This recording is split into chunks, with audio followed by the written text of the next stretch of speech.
কালি বৰপেটা সত্ৰত পালন কৰা হৈছিল শ্ৰী শ্ৰীকৃষ্ণৰ জন্মোৎসৱ বা জন্মাষ্টমী আৰু জন্মাষ্টমীৰ লগত সম্পৃক্ত আন এটি উৎসৱ হ'ল নন্দোৎসৱ আৰু নন্দোৎসৱ আজি বৰপেটা সত্ৰত সত্ৰীয়া পৰম্পৰাৰে পালন কৰা হয়। আজি ৰাতিপুৱাৰ ভাগত পুৱাৰ গীত ভটিমা গোৱাৰ পিছত বন্তিসমূহ প্ৰজ্বলন কৰা হয়।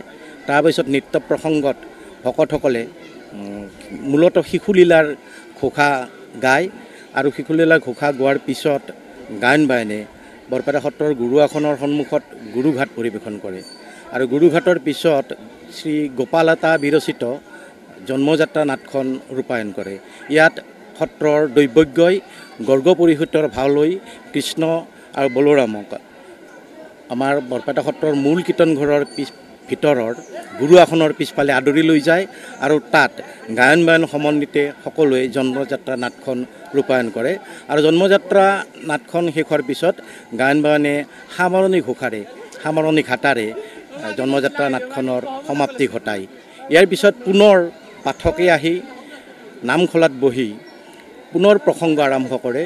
তাৰপিছত তেওঁলোকে গুৰু আসনৰ চাৰিওফালে প্ৰদক্ষিণ কৰাৰ পিছত প্ৰসংগ কৰি সত্ৰৰ কীৰ্তনঘৰৰ পৰা বাহিৰলৈ ওলাই আহে আৰু বাহিৰত শিশুলীলাৰ ঘোষা গাই গাই 7 পাক প্ৰদক্ষিণ কৰে আৰু প্ৰদক্ষিণ কৰাৰ পিছত মঠৰ চোতালত আহি এই নাম সম্বৰণ কৰা হয়।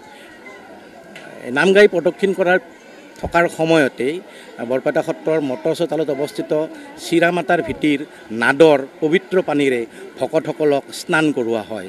এনেধৰণে উল্লাস উদ্দীপনাৰে বৰপেটা সত্ৰত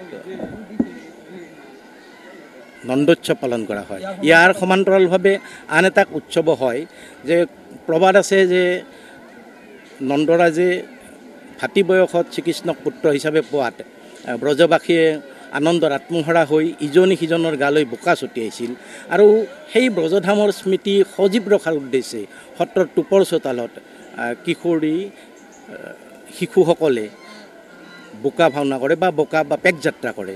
আমি পেক যাত্ৰা বুলি কওঁ। তেওঁলোকে বোকাত লুতুৰি পুতুৰি হৈ ইজনী সিজনক বোকা ছটিয়াই আনন্দ উল্লাস প্ৰকাশ কৰে।